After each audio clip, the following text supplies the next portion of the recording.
Nagpanting ang tenga ng kalihim ng DPWH sa pahayag ni Curly Discaya na tila sila pa ang ninanakawan dahil sa ipinasosoli umanong pera para maging state witness. Umalma rin ang Assistant Ombudsman. At nakatutok si Joseph Moro.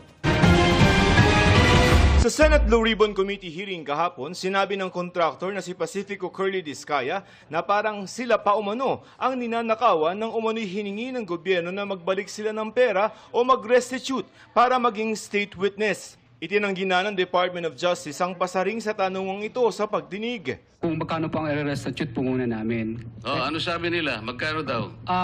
Ako po, hindi ko po masabi kung magkano po. Kasi para sa akin po, parang kami po ang nanakawan. Parang ibig sabihin, parang modern day na pagnanakaw. Tila nagpanting naman ang tenga ni Department of Public Works and Highway Secretary Vince Dizon sa sinabi ni Discaya.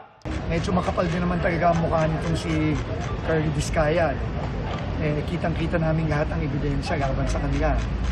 Tapos ang lakas pa ng loob na magsabi, sila pa ang ninakawan. Kalokohan din ang turing ng Assistant Ombudsman sa pahayag ni Discaya. Hindi aniya pangingikil kundi pananagutan ang pagbabalik ng pera ng taong bayan.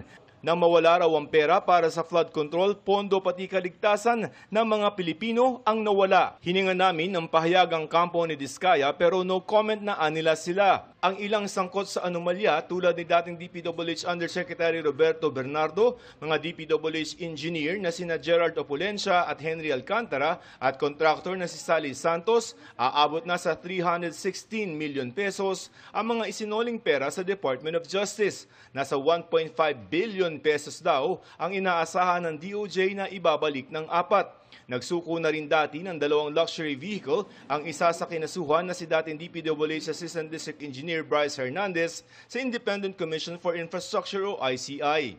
Ang Anti-Money Laundering Council o AMLC nakakuha na ng 15 na mga freeze orders sa mga ari-arian ng mga umano'y sangkot sa anomalya at ang halaga ng mga frozen assets aabot na sa halos 23 billion pesos. Sakop nito ang lampas 700 mga individual at lampas 500 na mga entities tulad ng mga construction companies.